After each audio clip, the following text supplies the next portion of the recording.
voulez savoir pourquoi, vous viendrez me voir à la fin de la réunion. Alors ce matin, en ce premier dimanche de l'année, mon cœur veut démarrer du bon pied. Je veux starter l'année avec la meilleure résolution possible. Est-ce qu'il y en a qui ont fait des résolutions? Non? Bon, ben là vous allez en faire une à la fin de mon message, ok? Cette année, on choisit d'avoir la foi et de faire confiance à Jésus tous les jours de l'année. Pour nos projets, pour nos attentes, pour nos espoirs, pour nos défis, pour notre carrière, pour notre famille, nos relations et bien sûr notre Église. Amen. Et ce matin, on veut déclarer par la foi notre victoire, notre délivrance, notre espérance, notre force, notre joie, notre guérison en 2024. Amen. Et c'est ça qu'on va faire cette année. Moi, c'est ça que je veux cette année, déclarer la victoire. Déclarer notre espérance. Je vous invite à tourner dans Hébreux 11, au verset 1. Ça va être notre texte ce matin, notre texte qu'on va étudier. Hébreux 11 au verset 1. Or, la foi, c'est la ferme assurance des choses qu'on espère et la démonstration de celles qu'on ne voit pas. Tout simplement. Mais aussi profond que ça. Hébreux 11, il nous parle de la foi. Si vous allez lire tous les chapitres de Hébreux 11, ça nous parle de la foi. Par la foi, par la foi. Et il nous fait le rappel des événements de foi glorieux de l'Ancien Testament. C'est ça que fait Hébreux 11. Il nous met de l'avant tous ces hommes et ces femmes qui ont eu un impact important dans l'histoire du peuple d'Israël, mais aussi dans l'histoire de la foi. Et qui sont aujourd'hui des références. C'est puissant, ça. Qui sont des références pour nous aujourd'hui. Et ils nous partagent, ces gens-là de l'Ancien Testament nous partagent l'exemple de l'attitude de quelqu'un qui possède en lui la vraie foi. Et c'est de ça qu'on va parler ce matin, la vraie foi. Le chapitre 11 nous révèle la nature de la forme de foi qui plaît à Dieu. Et moi, je l'ai appelée, et j'aime l'appeler, la vraie foi. Et la vraie foi, qu'est-ce que c'est? Je vous fais une petite liste rapide, mais ce n'est pas ça qu'on va étudier. La vraie foi, c'est une foi qui triomphe dans les pires situations. La vraie foi, c'est une foi qui croit aux réalités spirituelles. La vraie foi, c'est une foi qui conduit à la justice, qui croit en la bonté de Dieu, qui a confiance en la parole de Dieu, qui obéit aux commandements de Dieu, qui aligne sa vie sur les promesses de Dieu, qui rejette les désirs de la chair et du siècle présent, qui recherche le royaume de Dieu, qui bénit aujourd'hui les générations futures, qui rejette le péché, qui supporte la persécution et souffre pour Dieu, qui accomplit des actes de justice. C'est une foi qui ne retourne pas en arrière, mais qui va de l'avant. Et ça, c'est toutes les caractéristiques d'une vraie foi. Mais mon but, ce n'est pas de détailler tout ça ce matin. Mon but ce matin, c'est plutôt de m'attarder à deux attitudes de la foi, ou bien plutôt à l'identité de la foi, pour que cette foi soit véritable et agréable à Dieu. Amen. La foi, la vraie foi, c'est celle qui triomphe dans l'espérance. On l'a lu dans le premier bout du verset de Hébreux 11, 1. Or, la foi, c'est la ferme assurance des choses qu'on espère. On s'arrête là pour le moment. Et l'espérance, c'est quoi? L'espérance, c'est l'inconnu. L'espérance, c'est considéré comme capable de se réaliser. Un événement, un acte, quelque chose qui est attendu, désiré. L'espérance, c'est attendre quelque chose de quelqu'un ou de quelque chose. L'espérance, c'est aussi mettre sa confiance en quelqu'un, en quelque chose, compter sur. Et quand on parle d'espérance autour de nous dans le monde, il y a beaucoup de gens, ou de foi même, qui vont nous dire, la société va nous dire, les courants de pensée vont nous dire que la foi, c'est espérer, mais avec des pensées positives. Je pense qu'on l'a tous entendu. Croyez, ayez foi, et vous verrez, tout va bien aller. Peu importe en quoi ou en qui tu crois, si tu y crois, ça va se passer. Ayez foi en vos prochets, en vos moyens, en votre bonne étoile. Je pense qu'on a tous entendu ces genres de phrases-là, qui sont des bonnes pensées positives. Mais cette espérance-là, c'est pas la vraie foi. Parce que cette façon de penser repose seulement sur nous. Seulement sur nous, des êtres humains qui peuvent être trompés, qui peuvent tromper, qui peuvent être menteurs, qui peuvent mentir, qui peuvent oublier. Elle repose sur rien de solide, cette pensée positive, là. Elle repose sur la vie, qu'on sait qu'elle s'arrête, sur la chance, la bonne étoile. La foi, ce n'est pas une pensée positive, frères et sœurs. La foi, ce n'est pas une intuition. Ce n'est pas une tentation émotionnelle. Ce n'est pas un feeling. La foi, ce n'est pas ça. Autrement dit, la foi, elle n'est pas aveugle. La foi, elle n'est pas instable.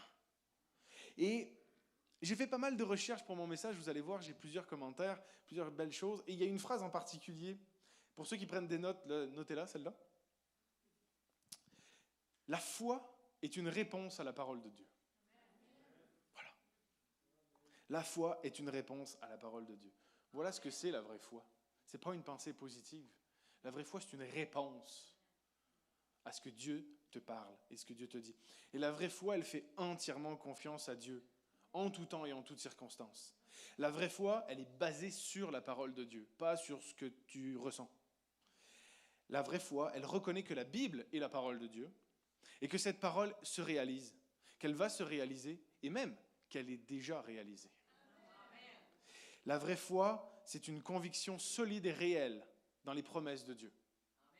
Et un commentaire qui dit, dans mes nombreuses recherches que j'ai faites, la vraie foi est une conviction solide concernant notre avenir, parce que nous nous fions à la parole de Dieu. La foi n'a pas de puissance en elle-même.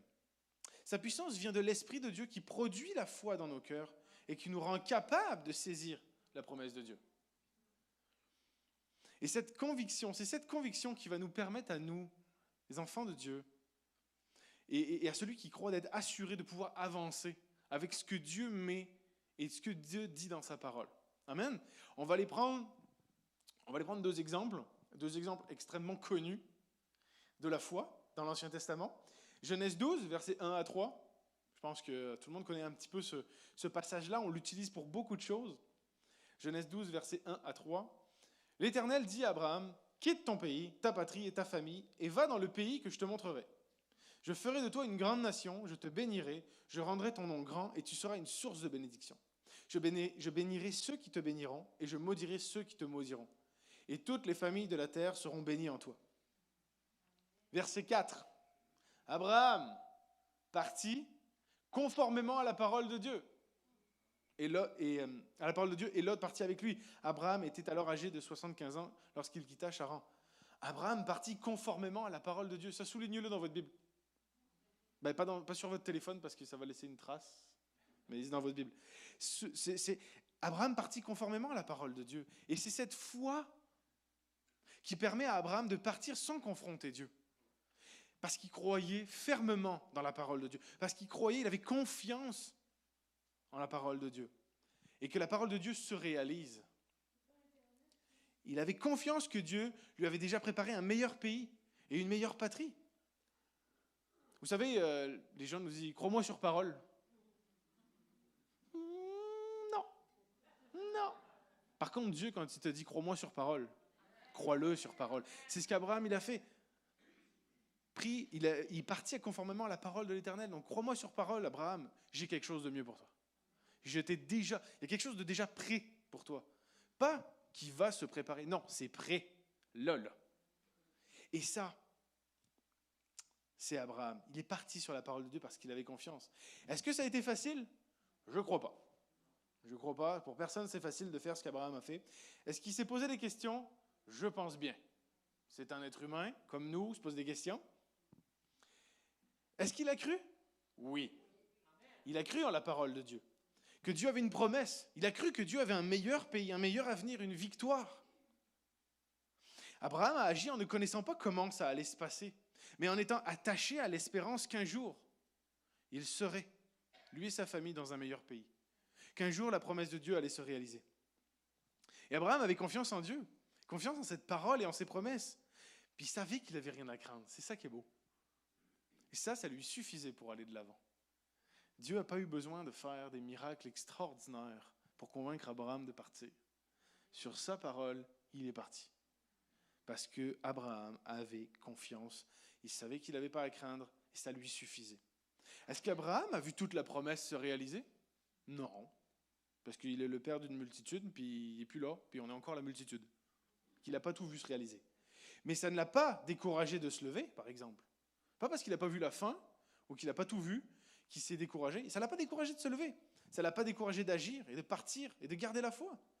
Et la foi d'Abraham a triomphé dans son espérance en la promesse de Dieu, car il a obéi en agissant et en faisant confiance à Dieu. La vraie foi, là, je le rappelle, ce n'est pas une pensée positive. La vraie foi, c'est la ferme assurance de ce qui n'est pas encore arrivé, mais que nous possédons déjà.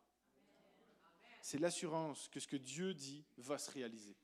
Et c'est déjà réalisé. Et Abraham, lui, il croyait en la réalisation de la promesse de Dieu. Et c'est cette conviction qui le motive à ancrer sa foi. C'est cette conviction qui ancre sa confiance en Dieu pour le garder dans la motivation d'avancer. Hein? On sait que c'est pas le lendemain qu'il est entré dans la promesse. Ça a été lent. On va le voir tantôt aussi, ça a été lent. Et c'est cette espérance-là, même si c'est long avant d'avoir la réalisation de la promesse de Dieu, qui doit nous garder fermes et attachés en Dieu. Et c'est ça la foi, c'est garder ferme notre espérance que ça va se réaliser, que ça s'est réalisé, qu'il y a déjà quelque chose pour moi. Et malheureusement, nous, on veut fonctionner avec Dieu dans l'autre sens. Montre-moi qui, montre-moi quoi, montre-moi comment ta promesse va se réaliser. Montre-moi à quoi ça va ressembler ensuite. Quand j'aurai vu, je croirai, je me lèverai et j'irai. Des fois, on fonctionne comme ça. Et ça nous arrive, je mets de condamnation sur personne, mais Jésus nous le rappelle. Jésus nous le rappelle dans Jean 19, verset 20. Et Jésus lui dit, « Parce que tu m'as vu, tu as cru. Heureux ceux qui n'ont pas vu et qui ont cru. » C'est bien que tu m'aies vu et que tu aies cru. Mais Jésus pousse un peu plus loin. On est heureux de croire sans voir. Il y a quelque chose de plus. Il y a quelque chose de plus grand, il y a quelque chose de plus beau à croire sans voir. Moi, je trouve ça merveilleux. Parce que ça veut dire que tu dépends totalement de Dieu en permanence, dans chaque étape, sans nécessairement voir les choses. Tu dépends de Dieu.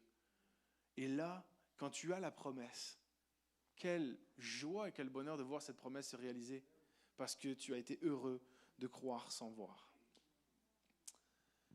Et je réalisais, imaginez, on va passer avec un autre personnage, imaginez la scène où Dieu dit à Moïse de libérer le peuple.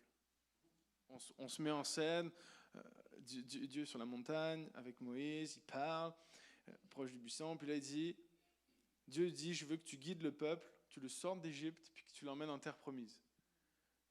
J'ai une promesse pour vous, là, le peuple. Vous allez en terre promise. Il y a une terre pour vous, prête à vous recevoir. Elle est là, elle attend que vous. Là. Et imaginez, ça devait être 3 jours à la base. Retenez bien cette information. Ça devait être 3 jours. Maintenant, imaginez que Moïse, il dit à Dieu, montre-moi par où je vais passer. Montre-moi ce qui va se passer. Montre-moi tout de suite la terre promise pour que je sache la reconnaître. Donne-moi la fin avant que je débute. Je vais pouvoir m'appuyer sur ce que j'ai vu. Quand j'aurai vu tout ça, alors j'irai chercher. C'est pas grave. Quand j'aurai vu tout ça, alors j'irai les chercher et je conduirai tranquillement et sereinement dans le désert. Imaginez que Moïse ait dit ça à Dieu. Je pense que si Moïse avait vu ce qui allait se passer, il aurait reconsidéré sa demande. Puis il aurait dit, finalement, je préfère pas savoir. Parce qu'il y a 2-3 jours, c'est passé à 40 ans. Et c'est pas ainsi que Dieu veut qu'on fonctionne. C'est pas ainsi que Dieu veut fonctionner avec nous. Dieu veut pas nous donner la fin pour nous rassurer. Parce que Dieu veut pas qu'on s'appuie sur nous-mêmes. Il veut pas qu'on s'appuie sur ce qu'on aurait vu, ce qu'on penserait. Il veut pas qu'on s'appuie sur nos envies, nos sentiments. Mais Dieu veut que nous dépendions de lui à chaque pas, à chaque instant, en tenant ferme dans cette espérance. Parce qu'au moment où je me lève, je sais qu'à l'autre bout, à l'arrivée, il y a une promesse pour moi et je m'accroche à Dieu. Parce que Dieu veut voir notre foi en action. Dieu veut voir notre foi à l'œuvre. Et je ferai une parenthèse là-dessus. Là, je lisais, quand je finissais de me préparer vendredi, puis je réalisais, parce que je lisais ma Bible, Puis je lisais Hébreux 11 qui nous parle de l'Ancien Testament. Puis là, je me rendais compte, dans l'Ancien Testament, ils n'avaient pas l'Ancien Testament. Ils étaient en train d'écrire l'histoire. Hein? Ils étaient en train de la faire, l'histoire, la façonner. Il n'y avait pas de support, eux autres, pour les aider à savoir que les histoires finissent toujours bien avec Dieu. Ils devaient dépendre complètement de Dieu. Et moi, je suis dans l'Hébreu, dans le Nouveau Testament, puis je lis, puis je me dis, attends, mais moi j'ai déjà la fin des histoires. J'ai déjà les témoignages des histoires qui sont passées, des histoires de foi, des promesses de Dieu qui sont réalisées. Et là, je me disais, me semble que ça devrait m'encourager, ça devrait nous encourager à ne pas douter. On a des histoires, des témoignages avec des fins où Dieu est glorieux, où Dieu réalise les promesses. Ça devrait nous encourager, ça. Ça devrait nous aider. On est chanceux. Comptez-vous chanceux, on a les fins d'histoire. On sait déjà ce qui se passe. Fait que Dieu nous le permet. Et ça doit être ça doit être des perles qui nous permettent de maintenir notre foi solidement ancrée. C'est des perles qui doivent nous permettre, ces témoignages-là, de dire, ça s'est passé, ça va encore se passer aujourd'hui. Dieu est le même hier, aujourd'hui, éternellement. Donc si ça s'est passé hier, ça va se passer pour moi aujourd'hui aussi. Et pour moi en 2024. Amen. Fin de la parenthèse. Mais quand vous lirez votre Nouveau Testament, vous vous poserez des questions, vous direz que ceux de l'Ancien, il n'y avait pas tout ça avant. Donc pour revenir à Moïse, c'est l'espérance de la terre promise. C'est l'espérance de la liberté pour le peuple. C'est l'espérance de la délivrance qui va permettre à Moïse de guider le peuple dans le désert à travers toutes les innombrables épreuves que le peuple lui a fait subir et qu'il a endurées. Moïse, il avait la foi en la promesse de Dieu. Parce que quand tu as un peuple innombrable qui veut t'assassiner, il faut que tu t'accroches à quelque chose de solide pour rester à la tête. Et cette chose de solide-là, c'est la foi. C'est sa foi. Il était attaché à cette espérance-là. Et c'est cette espérance-là dans nos vies qui va faire toute la différence. La foi de Moïse a triomphé dans l'espérance en la promesse de Dieu parce qu'il a vu la terre promise pour son peuple. Il a finalement vu de loin. Il a constaté que Dieu avait bel et bien préparé un lieu pour eux. C'est magnifique. Et la vraie foi d'Abraham, de Moïse, c'est une foi qui continue d'avancer dans les temps difficiles, frères et sœurs. C'est une foi qui, dans les temps de doute, dans les temps où ça pourrait paraître inespéré, ça pourrait paraître triste, ça pourrait paraître incertain, complètement contradictoire, parce qu'ils ont la certitude qu'il y a une réalisation de la promesse, ils vont jusqu'au bout du chemin. C'est ça qui fait de leur foi une force et qui leur permet de maintenir et d'avancer. Et la foi dans la parole de Dieu et dans les promesses de Dieu, c'est l'élément déclencheur. Ça doit être l'élément déclencheur qui permet de nous mettre en action dans ce que Dieu veut pour nos vies. Ça doit être vraiment la clé dans le contact. C'est ça, clac, clac. Et là, le moteur, il démarre et on fonce. Vous avez foi que votre voiture, elle a 4 roues puis qu'elle roule. Flan, on y va. Et ce qui distingue la foi de ces hommes, et ça, je trouve ça merveilleux, s'il y a aussi quelque chose à retenir, c'est qu'elle a une certitude concernant l'avenir. Ce n'est pas une foi morte. Ce n'est pas une foi qui dit juste là. C'est une foi qui a une certitude pour l'avenir. J'ai la certitude que la parole de Dieu se réalise. J'ai la certitude que les promesses de Dieu vont se réaliser. J'ai la certitude d'un avenir avec Dieu. Et je trouve ça beau, parce que cette certitude-là, elle dit, nous n'allons pas obtenir ce que Dieu promet, nous l'avons déjà. Elle fait ça, cette certitude-là. Elle dit, je l'ai déjà par la foi. Amen. Un pasteur a dit, c'est la réalité même que nous espérons. Par la foi, nous devenons propriétaires des bénédictions promises qui sont réelles et substantielles. Abraham espérait la terre promise parce qu'il en était déjà propriétaire de plein droit par la foi. Jésus a déjà accompli notre salut éternel. On l'a déjà. On va en parler tantôt. Par la foi, nous en devenons réellement propriétaires. La foi n'est pas le fruit de notre imagination, d'un rêve ou d'une illusion. La foi prend déjà possession aujourd'hui de ce que nous espérons. Et elle le fait avec conviction et assurance. C'est ça la foi. Et quand on lit Hébreux 11, tous les héros et toutes ces héroïnes décrites, parce qu'on parle de tout le monde, là, Gédéon, tous les grands noms qu'on apprend à l'école du dimanche, tous ces héros de la foi, eux autres, qui sont décrits dans ce texte, c'est par la foi qu'ils ont agi. Si vous lisez Hébreux 11, chaque début commence, c'est par la foi que un tel a fait ça. C'est par la foi que un tel a fait ça. C'est par la foi. Et je vous dis, quand vous lisez Hébreux 11, à la force, par la foi, ça finit par rentrer. La répétition, c'est par la foi, c'est par la foi. Fait qu'à la fin, tu finis Hébreux 11, tu dis, c'est par la foi que je me lève et que j'avance. Et c'est par la foi qu'ils ont agi, ne sachant pas ce qui les attendait. Aucun d'eux savait ce qui les attendait, ne sachant pas la fin de leurs histoires. Ne sachant pas comment, mais par la foi, ils se sont saisis de la promesse pour la rendre réelle et vivante. Et c'est l'attitude de pensée, ça. C'est une attitude de pensée, c'est espérer les choses que l'on ne voit pas, mais qui pourtant sont déjà réalisées car Dieu l'a promis. Amen. La vraie foi, suite à ça, on peut voir que la vraie foi, c'est celle qui voit l'invisible. Oh, amen. C'est celle qui voit l'invisible. Et je veux vous mettre en contexte avec ça. C'est pas dans mes notes, mais je veux vous mettre en contexte avec ça. Il y a des artistes dans cette salle, que ce soit musical, peintre, photographe, qu'importe, des artistes. Et les artistes, vous êtes fascinants parce que vous voyez des choses que les autres gens ne voient pas. Vous n'êtes pas convaincus? Moi je vois un tableau blanc, je vois un tableau blanc. Lui, le peintre, il voit plein de couleurs, un dessin, machin. Moi, je rentre dans une pièce vide, je vois une pièce vide. L'architecte, lui, il voit des murs, il voit des constructions. Les décorateurs et décoratrices d'intérieur, ils voient des... Moi, je rentre dans une pièce vide, elle est vide. Ça résonne, puis ça me fait rire. Mais... Et la vraie foi, spirituellement, elle fait la même chose. Elle voit des choses qui ne sont pas réelles, qui ne sont pas physiquement réelles, mais qui existent bel et bien. Hébreux 11, on retourne au verset 1, et on va prendre la deuxième partie du verset.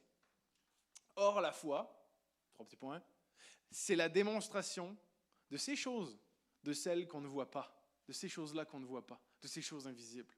Nos yeux humains voient des choses visibles. Vous êtes tous d'accord? Vous voyez des chaises dans le sanctuaire? Vous voyez des choses matérielles, des choses terrestres. Mais par la foi, on a la capacité de voir des choses réelles qui sont invisibles. C'est fort, ça. C'est fort.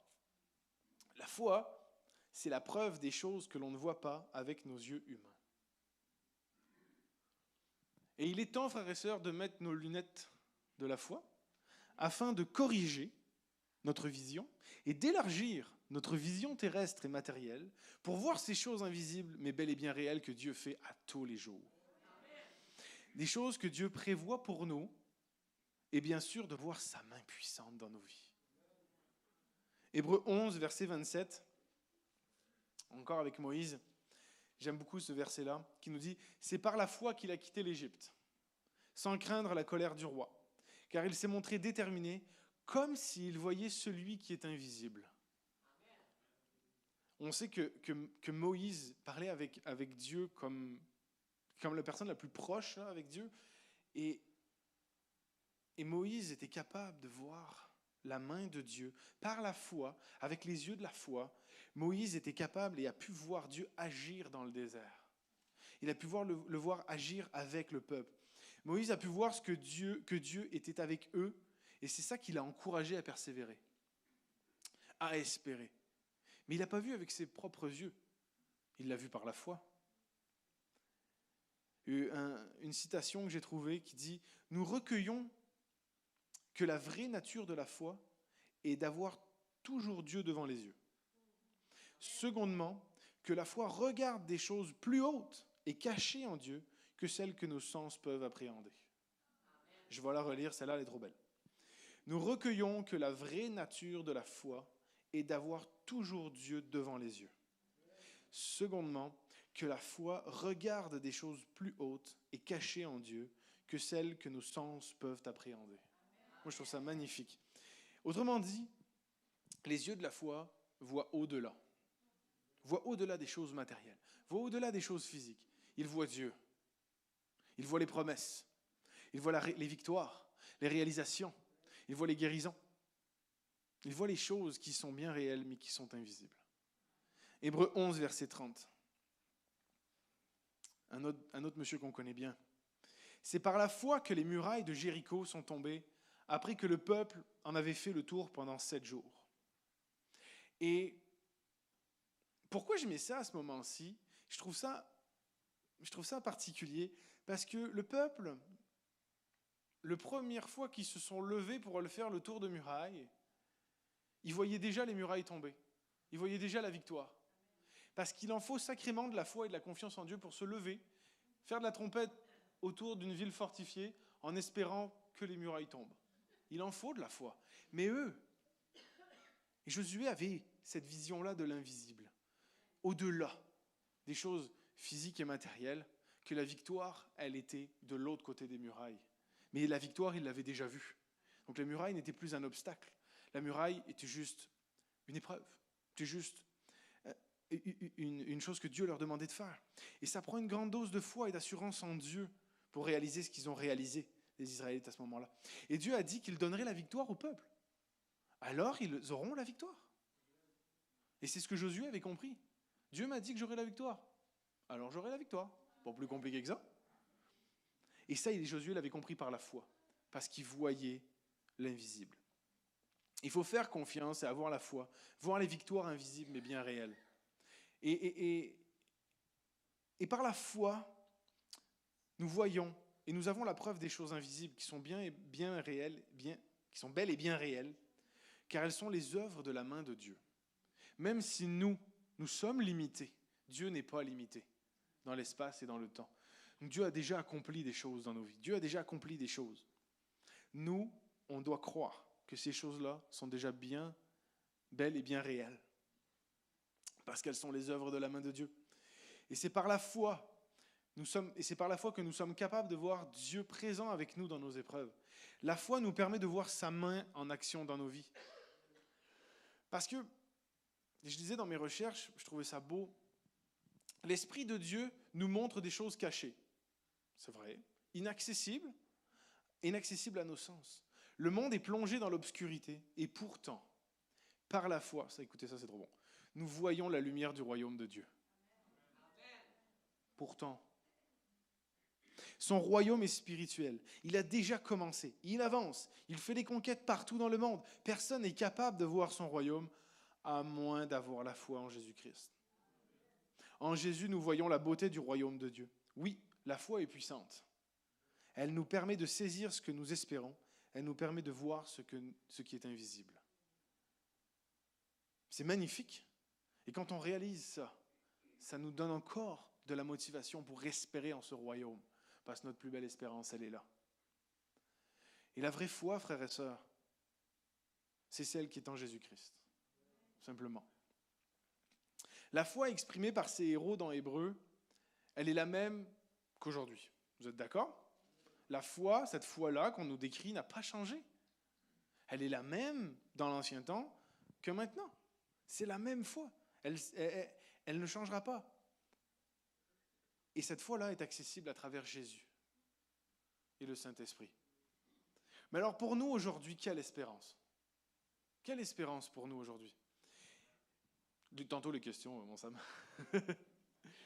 Quelle espérance pour nous aujourd'hui? Où est notre espoir? Tu vois, je vais répondre à ta question, Sam. Il est en Jésus seul, notre espoir. Il est en Jésus notre Sauveur, notre Seigneur. Lui qui a accompli l'ultime sacrifice pour que nous, enfin, nous ayons la victoire. Amen. La vraie foi, c'est de croire que nous avons déjà la victoire en Jésus et que nous sommes victorieux. Que nous avons la délivrance en Jésus et que nous sommes délivrés.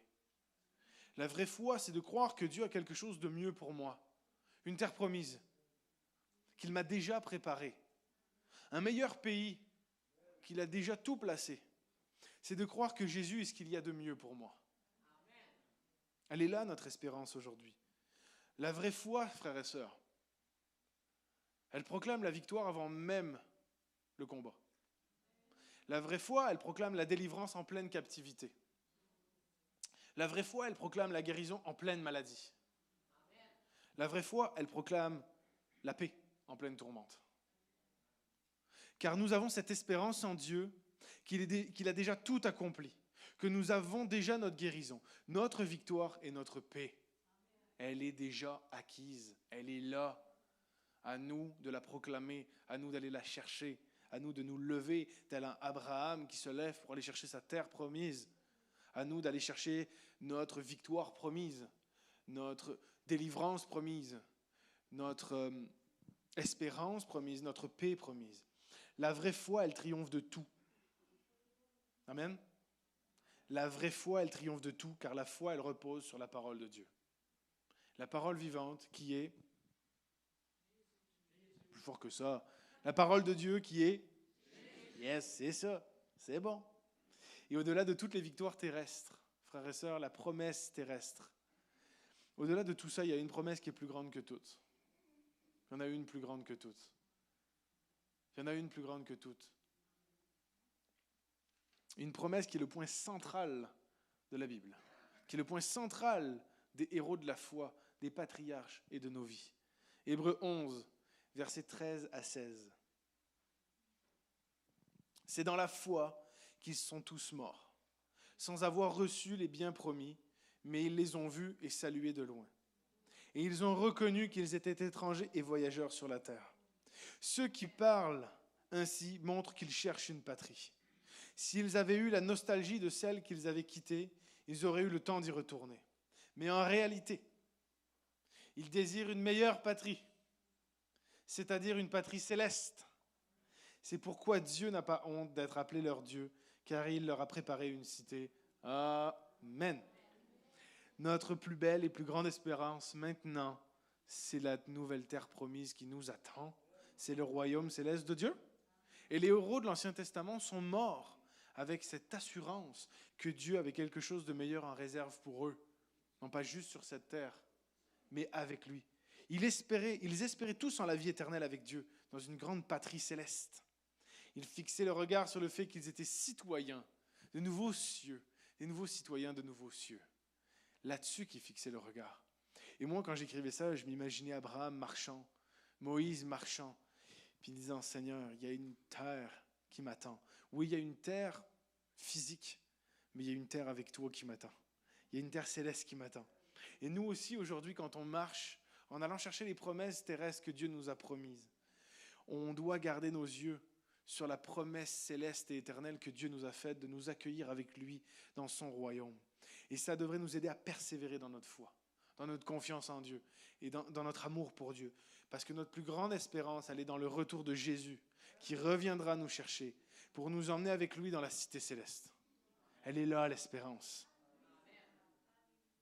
Et chose importante, frères et sœurs, cité dans laquelle nous sommes déjà citoyens. Toi qui as accepté le Seigneur, tu es déjà citoyen dans cette cité. Tu n'as pas à faire d'autres choses. Tu es déjà citoyen, c'est acquis, tu es déjà citoyen. La vraie foi, c'est celle qui se vit et qui s'appuie sur Jésus-Christ, comme l'unique espérance de nos vies, comme le but à atteindre, comme le chemin à suivre pour accéder à la plus belle et grande promesse, vivre avec Dieu éternellement. Amen. Je vais faire venir l'équipe de louange. Dieu veut et nous a préparé une place dans son royaume parfait, rien que pour nous, rien que pour toi. Il est là le but de la foi, d'accéder à notre cité céleste, d'accéder à notre Dieu tout-puissant. Amen. Et c'est cette foi dont on m'a parlé qui doit nous motiver dans nos vies. C'est cette foi qui doit être le démarreur de notre existence. Cette foi qui nous permet d'aller de l'avant et qui nous permet de saisir les promesses de Dieu et de proclamer les victoires. Car pour ceux qui ont mis leur espérance en Jésus et qui vivent selon son plan, alors nous possédons déjà notre demeure céleste. Et en cette nouvelle année, frères et sœurs, ayons la foi, la vraie foi, pas une pensée positive, la vraie foi, celle qui espère dans ce qui n'est pas encore arrivé, celle qui croit fermement que Dieu donne la victoire, que Dieu donne la guérison, que Dieu réconforte et réconcilie, que Dieu aime. La foi, c'est posséder maintenant ce que nous recevrons plus tard, lorsque Dieu aura décidé de nous le donner, lorsqu'il aura jugé bon pour nous de le recevoir. Et je veux nous souhaiter cette année, à tous, que nous recherchions à grandir dans notre foi, à persévérer dans notre foi, qu'importe là où ce que tu es et ce que tu vis présentement, que cette année 2024 soit un peu comme le début de la longue marche d'Abraham vers la terre promise. Que sur la parole de Dieu, il te dit, lève, j'ai des promesses pour toi, je vais réaliser des choses cette année dans ta vie. Et il te dit, lève-toi et avance, fais-moi confiance. Les promesses que Dieu a mises dans ta vie sont déjà réalisées. À toi d'aller les chercher. À nous d'aller les chercher. À nous de grandir cette année dans une foi vivante, active et constamment connectée avec Dieu. Amen.